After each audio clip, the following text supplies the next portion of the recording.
안녕하세요, 다월드입니다. 이번 영상에서도 파이 소식들 한번 다뤄보도록 하겠습니다. 마이그레이션 소식부터 살펴보도록 할 텐데요. 어제 오늘 마이그레이션 속도 상당히 빠르게 진행이 되고 있습니다. 최근 파이 거래소 상장 이슈로 인해서 이런 소소한 업데이트들이 이제 묻히고 있긴 한데요. 2월 15일은 하루에 약 10만 3천 건이 마이그레이션이 되었고 16일은 약 9만 8천 건 이상의 지갑이 마이그레이션이 되었습니다. 그래서 총 마이그레이션이 된 계정 수는 1047만 개를 돌파를 하고 있습니다. 그리고 락업 물량까지 포함을 해서 마이그레이션 되고 있는 평균 수량은요, 지갑당 약 480파이 정도로 나오고 있습니다. 그리고 이번 주 온체인 데이터 중 가장 눈여겨볼 만한 데이터는 아무래도 거래소로 쏠리고 있는 파이코인의 입금량이 되겠습니다. 지난주 동안 가장 많은 밸런스를 받은 지갑 두 개를 보자면요, 1위가 역시나 OKX가 되겠고 2위가 비트겟 거래소가 되겠습니다. 그리고 최근에 게이트.io까지 파이코인 입금을 허용을 하면서 가장 먼저 파이코인 상장과 입금을 허용한 3개의 거래소 명단이 나왔다라고 보시면 되겠고요. 이 3개의 거래소 밸런스 양을 확인을 해보면은 제일 먼저 파이의 총 사용 가능 물량은요, 약 10억 개 정도로 집계가 되고 있습니다. 이 중 OKX로 입금된 물량은 약 5천만 파이로 나오고 있고요. 비트겟 거래소에서는 약 400만 파이가 입금이 되었습니다. 그리고 마지막으로 게이트.io 쪽으로는요, 약 117만 파이가 입금이 된 것을 확인할 수 있습니다. 그리고 이 거래소들은 코인마켓캡 기준으로 이 순위를 보았을 때 OKX 거래소가 전체 4위, 비트겟 거래소가 전체 6위, 그리고 게이트.io가 전체 11위에 랭크된 거래소인 것을 확인할 수 있습니다. 그래서 현재까지 파이코 팀 쪽에서는 나름 메이저 거래소라고 할 수 있는 순위가 높은 거래소들을 기준으로 해서 KYB를 통과할 수 있는 거래소들에게 상장 협의를 시작한 것이 아닌가, 이렇게 추측을 해볼 수는 있겠습니다. 네, 그리고 이번에는 빈 크립토에 실린 파이 기사 한번 살펴보도록 하겠습니다. 파이 관련 여러 가지 설명을 해놓고 파이 초기 가격 예측도 있었기 때문에 한번 가지고 와 보았고요. 파이 토크노믹스를 보면 2024년 12월 기준으로 약 5억 6,200만 개의 파이 코인이 락업 해제가 되어 사용 가능량으로 얘기가 되고 있다라고 하고 있고요. 참고로 이것은 작년 데이터이고요. 현재는 약 10억 개가 사용 가능 수량이라고 보시면 되겠습니다. 그리고 현재 많은 파이오니어들에게 장기 락업을 선택을 하였고 일부는 최대 3년 락업을 결정을 하였다라고 얘기를 합니다. 자, 이것도 제 표를 잠시 보여드리자면 전체 마이그레이션 받은 유저 중 약 60%가 3년 100% 락업, 그리고 3년 90% 락업 이렇게 선택을 하였다라고 보시면 되겠습니다. 그리고 파이는 현재 X에서 5번째로 높은 팔로워 수를 보유를 하고 있고 현재 팔로워 수가 370만 이상으로 이더리움, 솔라나보다 더 많은 팔로워 수를 보유를 하고 있다. 특히 한국과 인도에서 가장 인기 있는 암호화폐 중 하나로 구글 플레이에서는 1억 회 이상의 다운로드를 기록을 하고 있다. 이런 부분이 언급이 되었고요. 그리고 이 기사에서는 국내 가상화폐 앱 사용자 순위표를 함께 공유를 해주었는데 2024년 11월 기준 표이죠. 파이 앱이 당시 국내 업비트, 빗썸에 이어서 3번째로 가장 많이 사용되는 가상화폐 앱으로 순위가 나와 있었고요. 웬만한 국내 거래소 사용자보다 순위가 더 높다라고 보시면 되겠습니다. 이제 이런 부분을 여기 기사에서 실었죠. 그리고 이어서 파이코인 가격 출시 전망을 하고 있는데요. 현재 장외 거래소는 약 $2 정도에서 거래가 되고 있고 IOU 거래는 약 $60 정도로 거래가 되고 있다. 그리고 현재 파이는 가장 커뮤니티가 큰 암호화폐 프로젝트이기도 하면서 SNS 활동이나 검색 트렌드를 살펴보면 리테일 투자자들의 관심이 매우 높은 편이고 대부분의 파이코인이 이 자발적인 락업으로 잠겨 있는 이런 요소 등을 고려할 때 분석가들은 출시 시점에 30에서 $50까지의 범위도 예상을 하고 있다. 이런 분석가를 볼 수 있었습니다. 물론 암호화폐 시장에서 이렇게 코인의 가격을 함부로 예측한다는 거 매우 힘든 부분이긴 합니다. 그리고 여러 미디어, 여러 커뮤니티 반응을 보면요, 너무 극과 극으로 갈려져 있는 지금 의견을 보여주고 있기 때문에 예를 들어 지금 1파이가 $1만 되어도 감사하다라는 의견도 있고요. 5에서 $10 정도까지 방어를 해주면 일단 성공이다라는 의견도 있습니다. 그리고 현재 파이는 여러 가지 특수성이 있기 때문에 초반에 IU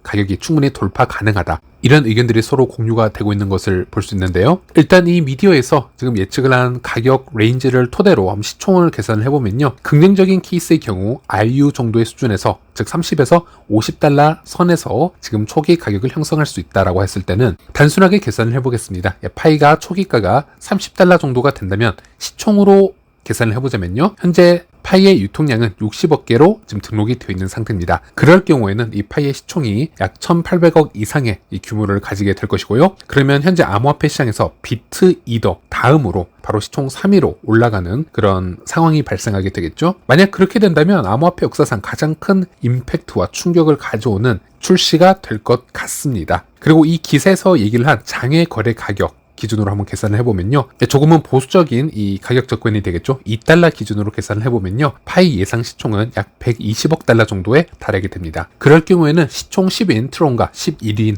체인링크 사이에서 포지션을 위치하게 되는 거라고 보시면 되겠습니다. 네, 그리고 가격 관련해서 다른 미디어의 글을 한번 보도록 할 텐데요. 2월 20일 파이의 현물 상장을 진행을 하면서 동시적으로 콜 옥션을 가장 먼저 진행하는 거래소이죠. OKX 거래소에서 파이 가격 예측 기사를 한번 보도록 하겠습니다. 사실 뻔한 얘기긴 하지만 OKX 측에서는 시장의 수요 및 시장 투기에 따라서 가격이 달라질 수 있다 이렇게 언급을 하고 있고요. 1000파이를 기준화했을 때 한번 예측을 해보자라는 건데요. 파이당 0.1 US달러이면은 이 1000파이가 100달러가 되는 것이고, 파이가 1달러가 되면은 1000파이는 1000달러가 되는 것이고, 그리고 파이가 10달러까지 간다면 1000파이는 10,000달러가 되는 것이다 라고 해서 당연한 계산법을 알려주는 것을 볼 수 있는데, 여기서 OKX 거래소가 센트부터 달러까지 레인지를 보여줬기 때문에 이 거래소에서는 어느 정도 레인지로 예측을 하는지 그런 부분을 엿볼 수 있는 글이라고 할 수 있겠습니다. 네, 그리고 다음으로는 파이 구글 트렌드 차트 잠시 보도록 하겠습니다. 지난 5년 동안 이 구글 트렌드에서 파이의 관심도를 보자면요. 예전에 파이데이나 파이투데이 또는 연말의 관심도를 모두 납작하게 눌러버릴 정도로 현재 파이 커뮤니티나 일반인들이 이 파이에 대해서 엄청난 관심을 가지고 있다. 우리가 이 차트를 통해서 분석을 해볼 수 있겠고요. 또 최근에 암호화폐 시장이 이제 좀 지겨운 횡보장을 좀 거치고 있기 때문에 메이저 알트코인인 솔라나나 이더리움, 리플 등의 관심도를 한번 비교를 해보더라도 현재 이 파이가 이들을 역전한 상태라고 보시면 되겠습니다. 그래서 이런 부분을 통해서 커뮤니티의 사이즈나 관심도 역시 파이코인 초기 상장가에 영향을 크게 줄 수 있는 요소이기 때문에 지난 5년 이상 보여주었던 초기 상장가의 공식으로만 이 파이의 초기가를 계산하기보다는 이런 공식 또한 깨어질 수 있는 또 다른 코인이나 프로젝트도 새로 출현할 수 있음을 염두에 보는 것도 중요할 것 같습니다. 저도 이런 부분은 얘기를 하고 넘어가고 싶은데요. 일반인들이 파이를 보았을 때 파이의 유통량이 이 정도니, 그리고 무료 채굴이었으니 단순히 이 가격 이상을 넘지 못할 것이다. 이렇게 쉽게 정의를 내리는 것을 우리가 볼 수 있는데, 그렇게 정의를 내리기에는 파이만의 특별한 요소들이 많이 있었다는 것이죠. 그 대표적인 예로 이 파이 커뮤니티의 전체적인 사이즈나 이 광기가 이전의 일반 알트 프로젝트들과 동일한 사이즈나 이 스케일인가, 이런 부분을 한번 우리가 고려를 해볼 필요가 있겠고요. 파이가 무료 채굴이라고는 하지만 지난 5년 이상의 이 히스토리를 한번 추적을 해보면요. 개인적으로는 억대가 넘은 경우도 있었고, 수천만 원, 수백만 원 이상의 이 자금을 이미 파이에 투자를 해서 거래가 지속적으로 발생한 경우가 많았기 때문에 이 유통 물량에서 가격이 계속 낮아지기 힘든 그런 지질 라인이 구축이 되어 있는 상태였기 때문에 파이오니어가 아닌 사람들은 이 내용을 알 수가 없죠. 즉 무료로 채굴이 된 파이코인도 이 유통 물량에 있지만, 또 반대로 파이를 더 매집하기 위해서 지속적으로 비용을 들여서 매집한 파이도 이 안에 섞여 있고요. 또 최근 2, 3년 동안에는 해외 국내 가리지 않고 손바뀜이 자주 일어나던 시기였다고 보시면 되겠습니다. 폐쇄형 메인넷의 규정을 위반한 것이기도 하지만요. 이미 현금 거래는 2년 정도 계속 지속이 되었고, 또 수십만 건 이상의 P2P 거래가 일어났었고, 또 매장 결제도 지속적으로 일어났기 때문에 이 생태계에서 돌아다니는 이 파이코인은 모든 게 무료로 그냥 채굴돼서 움직이는 것이 아니다. 어느 정도 가격의 지지선을 구축을 해놨다라는 점에서 이런 점도 충분히 참고가 될 수 있어야 된다는 것입니다. 그래서 현재 막 상장되고 있는 무료 채굴 코인들과 1:1 비교를 해서 파이 가격을 책정한다. 이런 거는 이제 무리가 있다라는 것이고요. 네, 그리고 다음 소소한 업데이트들도 한번 살펴보도록 하겠습니다. 영상을 만드는 시간 기준으로 1시간 전에 엑스코어 팀 공식 계정에서 짧은 공지가 있었습니다. 오픈 네트워크 출시 일정에 대한 전체 공지문을 읽어보시고 파이 여정을 되돌아보시고 오픈 네트워크 출시 때 우리가 무엇을 기대해야 될지, 그리고 이 상황에 대한 업데이트와 그동안 어떻게 준비를 할 수 있을지 알아보세요. 이런 짧은 글이 있었습니다. 이 클릭을 해보면요, 이 공지는 우리가 2월 11일에 이미 본 오픈 네트워크 날짜 확정 공지 글이 되겠습니다. 당시 기사를 매우 짧게 몇 줄로 요약을 해보자면 2025년 2월 20일 오픈 네트워크 출시한다. 이것이 핵심이 되겠고, 우리가 여기서 관심을 가지고 지켜봤던 부분은 외부 네트워크와 어느 정도로 파이 블록체인이 자유롭게 연결이 가능한지, 이런 부분이 되겠고요. 또 KYB 참여 기업의 리스트가 어느 정도로 공개가 될지, 이 부분도 기대가 되는 부분이라고 할 수 있겠습니다. 또는 여기에는 구체적인 언급이 없었지만 혹시 우리가 2차 마이그레이션 관련 업데이트를 여기서 받아볼 수 있을지, 또는 슈퍼노드 선정 이슈나 이런 부분들을 오픈 네트워크 공지에서 함께 우리가 확인할 수 있을지 이제 이런 것들이 가장 궁금한 사항이라고 생각을 합니다. 네, 이제 며칠 남지 않았습니다. 이번 주 안에 코어팀에서 오픈 네트워크 관련 공지를 할 것이고요. 수많은 업데이트들이 쏟아져 나오겠죠. 여기에 대해서 제 영상에서도 함께 다뤄드리도록 하겠습니다. 네, 참고로 오픈 네트워크 전환 시기, 동시적으로 상장 시기를 알 수 있는 타이머가 있습니다. 바로 게이트.io 거래소를 가보시면 확인을 할 수 있는데요. 이렇게 게이트.io 거래소 현물 거래란에 접속을 해보시면 파이 USDT 페어를 한번 서치를 해보시면요. 상장 기실까지 카운트다운이 지금 되고 있는 것을 볼 수 있습니다. 현재 영상을 만드는 시간 기준으로 3일하고 약 7시간 45분 정도가 남아있는 것을 확인할 수 있는데요. 네, 시간이 되신다면 이런 부분도 한번 확인을 해보시길 바라겠습니다. 네, 그리고 또 다른 이슈를 보면은 OKX 월렛에서 파이코어 팀이 OKX 지갑을 통합을 했다라는 소식이 최근에 전해졌습니다. 이제 지갑을 사용을 해서 채굴한 파일을 안전하게 보관할 수 있다라는 공지가 올라왔고요. 현재 OKX 거래소를 보면은 이런 수탁형 서비스 말고도 비수탁형 지갑들이 제공이 되는 경우가 있는데 이곳에 파이가 통합이 되었다라는 것으로 우리가 해석을 할 수 있을지는 좀 더 지켜봐야 될 것 같습니다. 현재까지는 구체적으로 다른 업데이트가 나온 것이 없기 때문에 좀 더 기다려 보도록 하겠고요. 이런 최신 업데이트가 있었다 정도로만 봐주시면 될 것 같습니다. 네, 그리고 2022년 12월에 파이 재단과 협의 없이 무단으로 IU 토큰을 상장시켰던 두 개 거래소가 있죠. HTX 거래소 그리고 비트마트 거래소를 보면요. 현재까지 상황을 보면 파이 현물 상장에 큰 어려움을 겪고 있는 것이 아닌가 예상을 해봅니다. 현재 HTX 거래소는 기존의 IU 토큰을 상폐시키고 조만간 파이 현물 상장을 준비하겠다라는 공지를 2월 13일에 했는데요. 그 이후로 구체적인 업데이트가 없는 상태입니다. 그리고 비트마트 거래소 또한 매주 이 파이를 비트마트 인기 순위 1위로 올려오면서 프로모션을 오랫동안 진행을 해왔었는데 막상 다른 거래소들이 지금 파이 현물 상장을 얘기를 하고 있을 때 비트마트 거래소는 상당히 조용한 것을 우리가 살펴볼 수 있습니다. 네, 현재 내부적으로 어떤 일들이 일어나고 있는지 저희들이 정확하게 파악을 할 수는 없으나 파이코어팀에서 KYB를 통과한 거래소들에게 상장 우선권, 권한을 주고 있는 것으로 그런 찌라시들이 계속 나오고 있습니다. 그리고 2022년 12월에 코어팀 허가 없이 IU 상장을 했던 거래소들, 예를 들어 이런 HTX,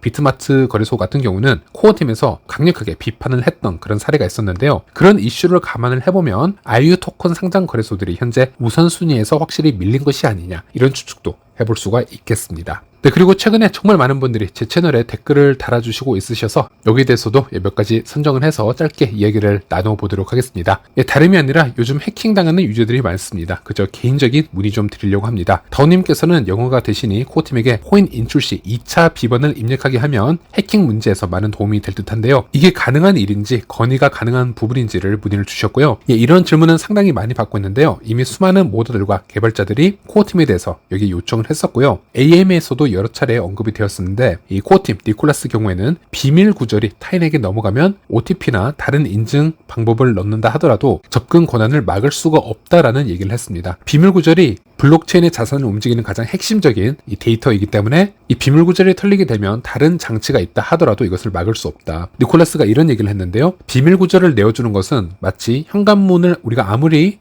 잠가 놓는다 하더라도 큰 창문을 다 열어놓고 문을 잠그는 것과 같다라는 표현을 하였습니다. 그래서 현재로서는 방법이 없고요. 오픈 네트워크 이후에 다른 파일을 담을 수 있는 지갑이나 좀 수탁형 서비스 아니면 다른 형식의 지갑이 출시가 되면은 그때 여러 솔루션을 알아보는 것이 더 좋은 선택지일 것 같습니다. 다른 질문을 보면요. 가격 변동성이 심하면 생태계 매장들은 가격을 어떻게 적용을 해야 될까요? 라는 질문을 주셨습니다. 사실 맞습니다. 이제부터 우리가 이 부분에 대해서는 함께 머리를 맞대고 고민을 해봐야 되고 판단을 해봐야 되는 부분이긴 합니다. 기술적인 부분에서는 초반에는 살짝 이 어려움이 있겠지만은 결국 많은 사람들이 이 파일을 사용을 할 것이기 때문에 거래소 앱과 연동된 결제 시스템 앱이 많이 출시가 될 것으로 여겨집니다. 예를 들어 비트코인 같은 경우도 이 스트라이크 앱이 나왔기 때문에 실시간으로 변하는 이 비트코인 시세에 맞춰서 매장에서 결제를 할 수 있는 그런 시스템이 갖춰졌는데요. 파이도 시세에 맞춰서 파이나 USDT로 바로 전환을 해서 결제하는 앱이 나올 것이라고 보고 있고요. 하지만 변동성이 매우 클 경우에는 이런 기술적인 솔루션이 나왔다 하더라도 매장 업주분들께서는 이것이 큰 리스크로